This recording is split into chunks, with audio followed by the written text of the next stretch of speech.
Hello there! Hey everybody, welcome back to another installment of, yeah, that thing. I made like 2 of these videos before because, well, being a fan of Jujutsu Kaisen and being chronically online, I see a lot of shit daily from discussions about the manga, artwork, and just overall having a fun time with the story. Oh, and the memes.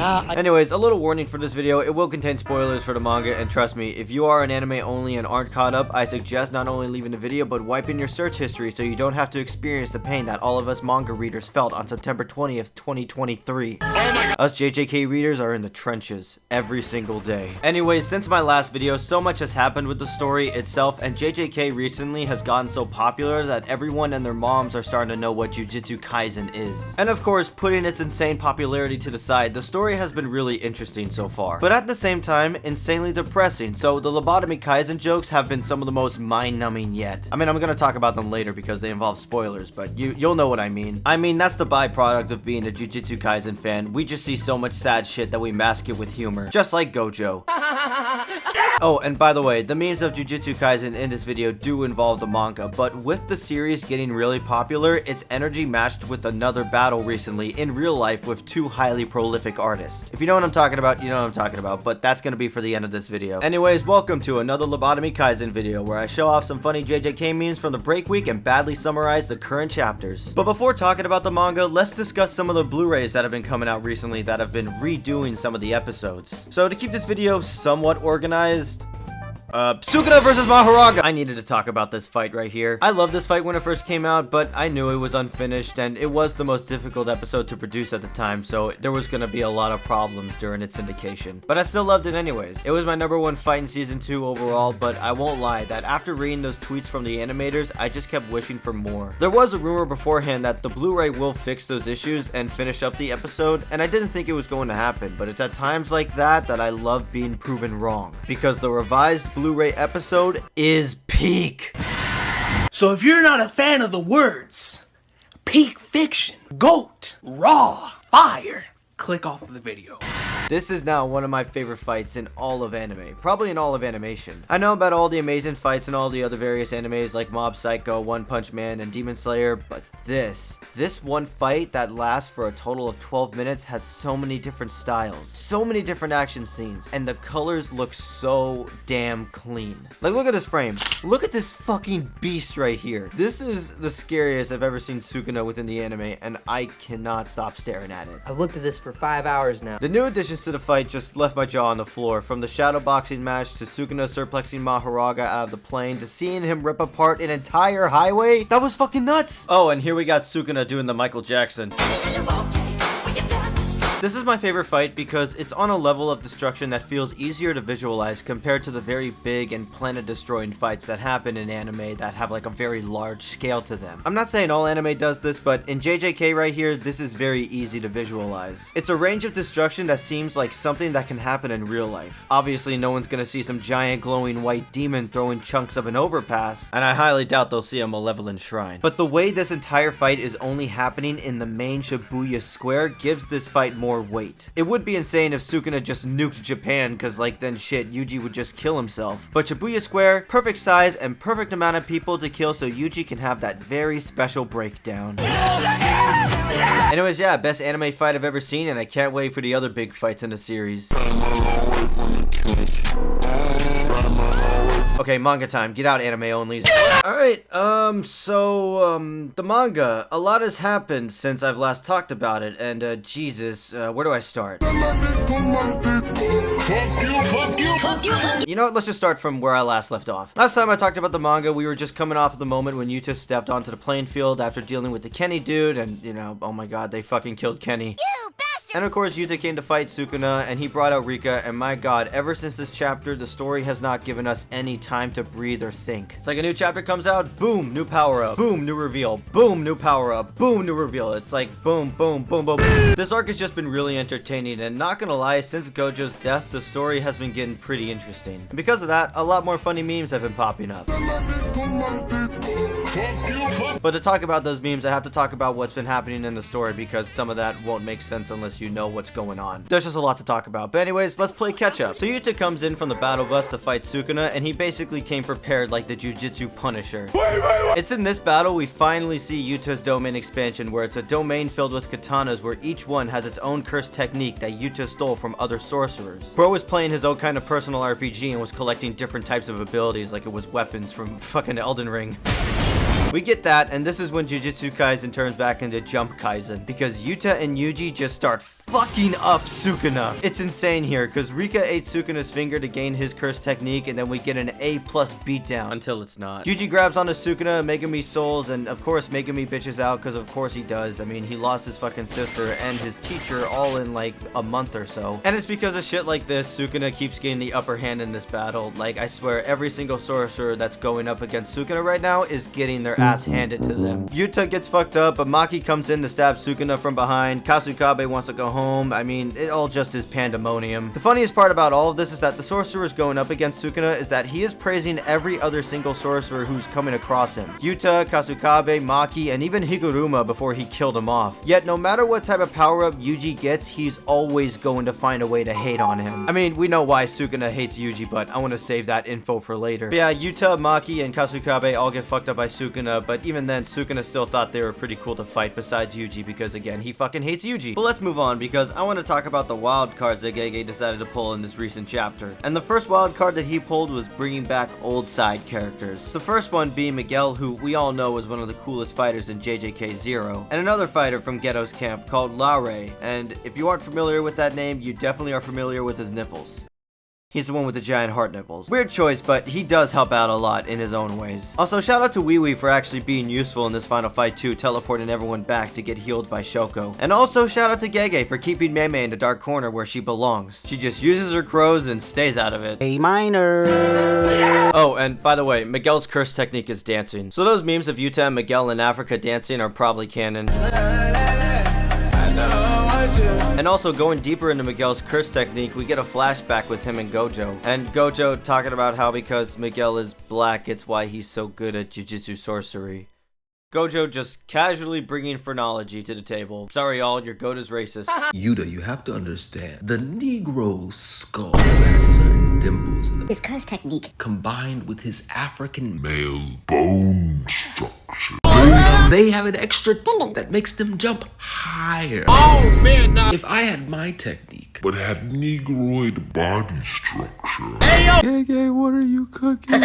Kidding, he did say sorry. This was funny, honestly. Like, this is how it is sometimes with people in other countries. It's just ignorance and stuff like that. Gege honestly is just using this point to bring out bad stereotypes. But funny how he chose Gojo of all people to say this. Anyways, yeah, lots of people coming into the battlefield, but even then, Sukuna is just being a goddamn battle beast right now and fucking everybody up. So how do you think you're gonna do in the war? We're gonna win.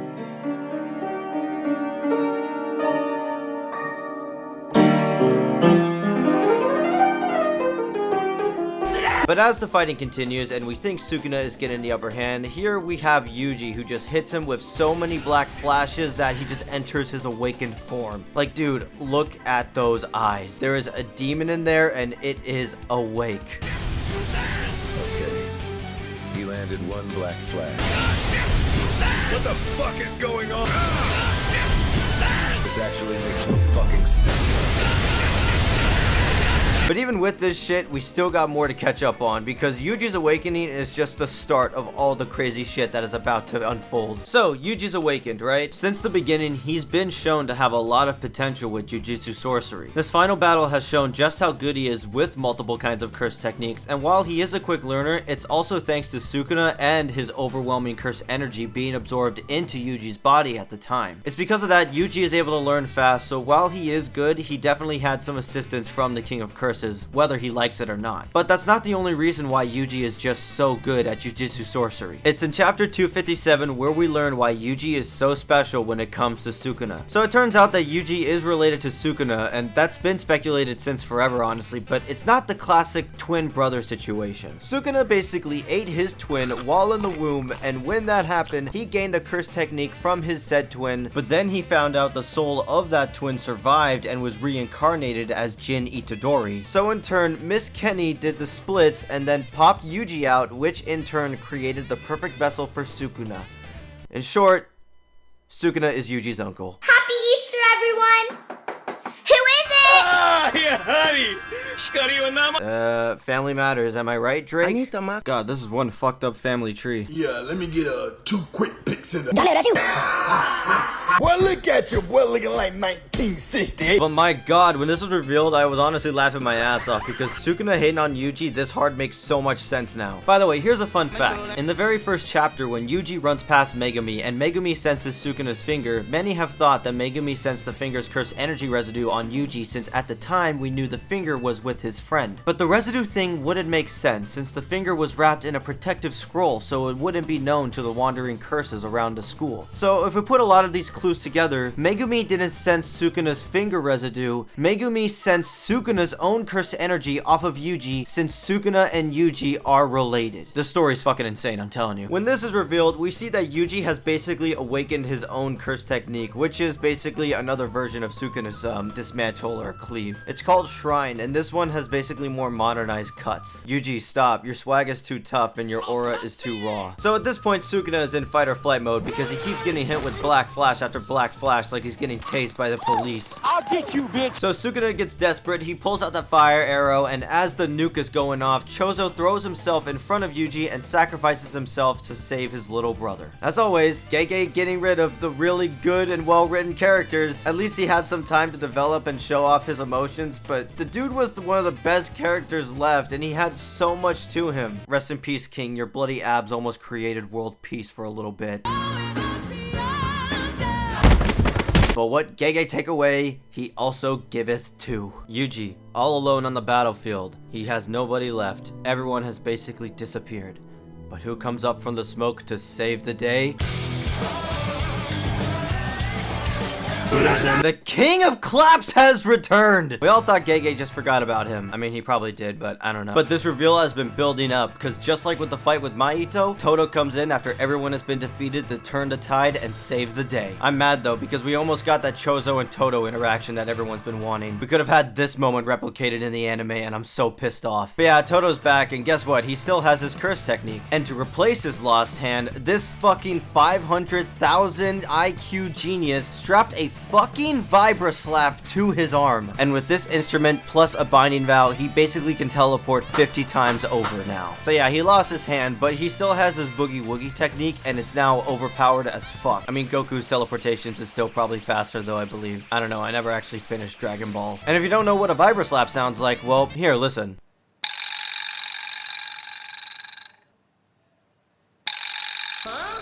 It's like a rattlesnake. Basically, there's a little metal bit inside this little wooden chamber right here that makes the little rattle sound. So yeah, Todo is cracked.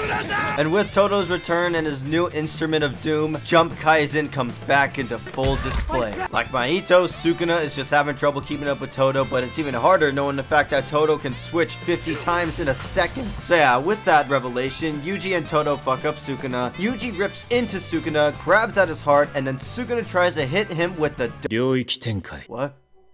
Oh my god. Oh my god. Guys, he's back! Gojo's back! Gojo's back. Gege, thank you for this glorious present. I knew you were the greatest manga writer of our generation. I love you so much. Oh my god, my glorious blue-eyed king. He's back, baby. He's back! Oh. Never mind. And that's not even Kenjaku either. No, you think, but no, it's Yuta. Yuta copied Kenjaku's curse technique and took over Gojo's body. Let me dry the boot. I don't know why I'm still here, man. I am suffering. Gojo and Kenjaku are now confirmed dead. Of course, this was the chapter that had to come out before a break week. Everyone's pretty much lost their minds at this point. Like, look at this shit. I apologize for underestimating you. I didn't know you were capable of going that far. Utah! Oh, God! Lobotomy Kaisen's back, everybody. We brought back Jogo. I think that's a sign that everyone's collectively lost it. Oh, hey, look at this recent Twitter post by Minecraft's official account. Oh, that looks familiar. Imagine this is how you get spoiled on your favorite manga. I wouldn't be able to sleep for a week. Psst, I see dead people.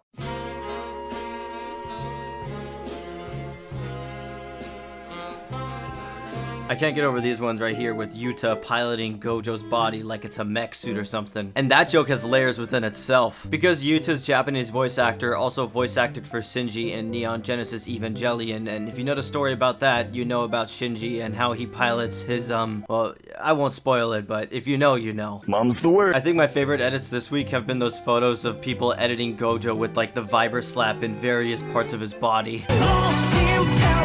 Okay, well, I get this, but where's his bottom half? Wait, holy shit, I think that's supposed to be Nanami. Man, I hate this job for real. Oh, and hey, look at that, we got a Nobara one for good measure. Or they have Yuta being in control of other various characters and having them say, nah, I win at the exact same time. So, you got other Lobotomy Kaisen memes mixing in with one another. So, yeah, I swear, killing off Gojo was like the one thing that broke this entire fandom. It has never been the same since, and we've just gone full circle. Like, the coping jokes have basically gone full circle at this point, bringing back the nah, I'd win joke and the Jogo Glazy. This is a weird time to be into manga, I'll tell you that much. Like, seriously, can anyone explain these 3 photos to me? Exactly, you can't. Moving on. Boobies on my... God, I know every Gojo fan had their heart ripped apart after reading this. Has life always been this beautiful? I feel like I can see color again. I hope I come face to face with a double barrel shotgun and get my day. Now, there are people out there who believe Gojo has a slight chance to come back, but with Yuta basically piloting the cranium cap of his teacher, it all but confirms that Gojo is dead. And of course, to make it fucked up, we have him meet almost the exact same fate as his best friend, aka his lover. Gege, do you hate happiness? Real question. Really funny how this prediction and many others were like half right, but ended up even more unfortunate. Like, people were suspecting that Kenjaku was just gonna take over Gojo, or Gojo would come back to life, but just without the 6 eyes. And I mean, surprise, it's a mix of both, and you know, it's Yuta taking over, and he doesn't have the 6 eyes, so what the hell is gonna happen now? Alright, I'm getting ahead of myself. Let me go back a little. Before 261 even came out, so many people were speculating on if this was gonna actually be Gojo or not. Saying things like it's a ghost, a vision, like Gojo's not actually really there, he's just watching from beyond the grave. Saying that because Yuji grabbed at his heart that he's actually implanting a false memory into Sukuna to think he actually sees Gojo, because I guess Yuji implanting false memories is still a theory, I guess. I don't know, that thing has been dead on the water. But there was actually a good amount of people who thought that this was actually Yuta standing in the smoke. In fact, some people got it a little too right. You may think I'm Gojo, but I'm actually Yuto Kotsu! There's no way. Oh, brother, there's no way. Oh my god, bro. You're a fraud, Yuto Kotsu. It honestly makes sense why Yuta was stressing out the whole time during the Gojo and Sukuna fight. This takeover Gojo's body plan was in the works for a little while, and Yuta was more than willing because he felt like the only student who actually had any understanding of how Gojo felt. Also, Gojo basically said he was going to win, but even if he did die, he doesn't give a fuck what happens to his body. Yeah, bro, I like the confidence. You're definitely going to win. So yeah, that was chapter 261, and I really liked it. I'm very curious and excited, but also nervous for next chapter, because like, there's 3 possible aftermaths for when Yuta loses control. Because when this is all over, they're all equally horrifying. I'm so sorry with the Gojo and Geto shippers and Gojo superfans. You are all struggling every day with new bullshit. Hell, the entire Jujutsu Kaisen fandom this last year has been in a fucking war. Don't worry, we will be freed of the villain Gege himself soon enough. Seriously, the Gege hate mob has been gotten so much worse. We got diss tracks towards Gege now. It's gone bad. Dear Akutami, you stupid nigga, how could you do this, my fucking tummy? You took my man, you and my man, you took his goddamn body. I look at this and wish your teacher took your goddamn pencils. I know, yeah, talk your shit. Bitch ass nigga. So yeah, Sukuna and Yuta do the domain expansions, and yeah, cliffhanger. We'll see what happens in 2 weeks. Gege, when I catch you, Gege. By the way, happy Pride Month, everybody. And yeah, that's all the crazy shit that happened in the manga since chapter 248. What the hell, man? 5 months into 2024, and this is the craziest JJK has ever been. Listen, the story is entertaining as hell, and while not everything is being explained, what has been shown to us keeps it interesting in what will come next. Gege is really good at subverting our expectations. Even if we have an idea on what's coming next, we don't actually see the full picture until the chapter comes out. And even then, sometimes the chapter ends on a cliffhanger where we're left to speculate for 2 weeks. Hey, don't worry guys, see, Gojo healed himself with RCT, nothing bad is ever gonna happen to Gojo. I'm so sorry, I've brought this one single panel up at least 10 times by now. I think I gotta stop. So yeah, the story is great so far, but let's rewind a little bit. You know what, in fact, let's go back to the beginning of the story. Back when we started to see the hatred boiling up inside Sukuna for waking up inside Yuji's body, the only person and body to suppress him. We have little sneak disses here and there of Sukuna letting Yuji know how much of an annoying little shit he is, berating Yuji while on his body all the way up until the current chapter. Like during the story, Sukuna would be pulling off little pranks here and there using Yuji's body to, like, I don't know, decimate a small part of Japan just to see him break down in front of all of the destruction. You know, for fun. But in this current arc, Sukuna is just showing off his hater energy like no tomorrow. Yuji at this point is so powerful now that his fuck ass uncle is raging at the fact that he cannot get a single hit in since he's moving faster than Diddy trying to dodge the cops. Sukuna, your nephew is beating your ass. Just sit down and reflect for a second, you old ass man. What the f? Why are you f***ing here, man? You're so old. Anyways, I bring this up because this past month in real life, we ourselves have experienced another kind of battle against a man who thinks he's on top of it all. And he battled against a man who reminded him why he is not anywhere close to the top. I'm talking about Kendrick versus Drake. Or as I like to call it, the death of Drake. Because, I mean, with this rap battle, Kendrick's song showed us why he's the scariest, most powerful artist in hip-hop. But also showed us just how calculated and professional of a hater Kendrick actually is. I know, this is weird and off topic, but this is honestly one of the main reasons why I made this video, so just stick with me for a little bit longer. So if you've been living under a rock right now, Drake and Kendrick were in a rap beef against each other, and I say beef, but it was more of like a war. A war that turned into a death by firing squad, and then the winning side dancing on the other side's grave for a good measure. Euphoria, 616, Meet the Grams, and Not Like Us were the silver bullets that may have ended Drake, and if it not ended him, then it changed the big majority of the public's opinion on Drake. If you're gonna play like that, You better have shockwaves to finish the job. because if that guy had shockwaves after he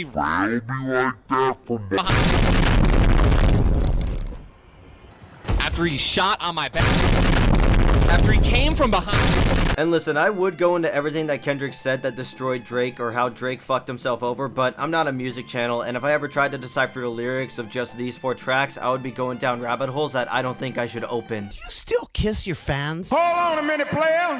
No, I stopped that. I think There's a Button video circulating about, I think 2009, you were kissing your fans. the glory days, man. You know, I miss it a lot. Anyways, I'm just here to talk about how all of this happened because Kendrick's hate towards Drake was so potent that it basically gave Kendrick a power-up that almost destroyed someone's career. Hell, if anything, Kendrick almost sent the entire city of Toronto into an economic collapse. To put it simply, like in Jujutsu Kaisen speaking terms, Kendrick could be classified as a special grade curse. Alright, I get it. I know you're confused as to why I was talking about Kendrick and Drake in a video that's about Jujutsu Kaisen, and well, remember earlier in the video I talked about how big Jujutsu Kaisen has gotten in popularity? Well, fuck it. I don't know what to say. Just look at this shit I found while the Drake and Kendrick beef was going down. Kendrick Lamar, Drake, Kendrick Lamar, Drake, Kendrick Lamar, Drake. Yeah, the artists of the internet decided to depict Kendrick and Drake as various duos, with Kendrick being the one who always gets the win in the end, and the JJK fandom drew the most out of all of them. It's beautiful. I love to see it. Meet Sue Kendrick, or Kendricka. I don't fucking know. This is why I made the video, by the way. When the beef was going on, I found so many of these Drake and Kendrick JJK drawings that it made me realize how far this beef has spread and how JJK is so integrated into our culture now. Because you see this, and yeah, Kendrick is out here with the energy of Hellfire. Him and Sukuna should have a hater off to see who is being more mean. I mean, I still think Sukuna would win for obvious reasons. I think he would just kill Kendrick. He would kill everyone.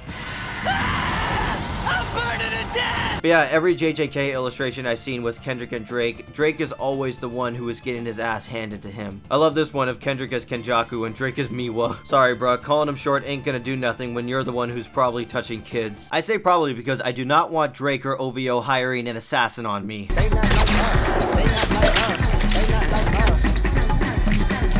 Alright, well, that's pretty much everything I wanted to talk about for this video.